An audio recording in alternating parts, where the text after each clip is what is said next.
have first.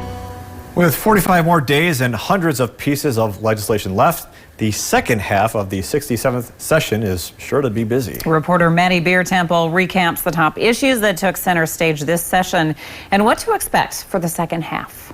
Bills and budgets that passed here on the House side of the hall will cross over to the Senate when lawmakers reconvene after recess and vice versa.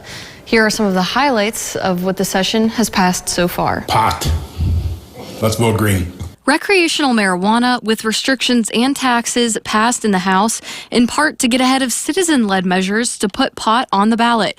It's headed to the Senate with a 56-38 vote. The House also passed a bill saying the government can't mandate masks. The mask is a part of a larger apparatus of a movement of unelected, wealthy bureaucrats who are robbing our freedoms and perpetuating lies. That comes as Governor Burgum instituted a mask mandate mid-November through January to slow the spread of COVID-19. Cases have dropped significantly since then, but lawmakers say protecting personal freedom is at the heart of the bill.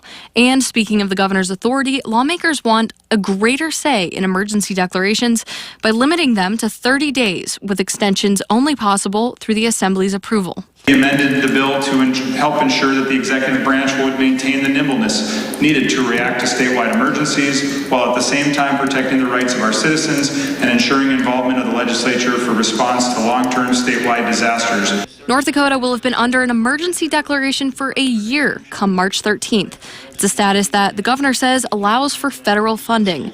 The House also weighed in on some hot-button social issues, like whether transgender students can play on the sports team of the gender they identify with. Males to compete in girls' sport reverses nearly 50 years of advances for women. You deserve equal opportunity, we said in 1962, and now we're saying except in sports. In a 65-26 vote, representatives voted to prevent those students from doing so, saying it protects fairness in girls' sports. That vote prompted protest from students who want to see the bill fail when the Senate considers it. And one of the biggest ticket items of the session so far aims to use legacy fund money to support infrastructure bonding. We're talking about roads and bridges that are needed in the state of North Dakota. And if the DOT can get some of this money, they can leverage more federal dollars. The Republican bonding bill that passed costs $680 million, down from its first draft of $1.1 billion. And lawmakers will be back here Wednesday to consider those bills and lots more. Reporting in Bismarck for KX News, Maddie Beer-Temple.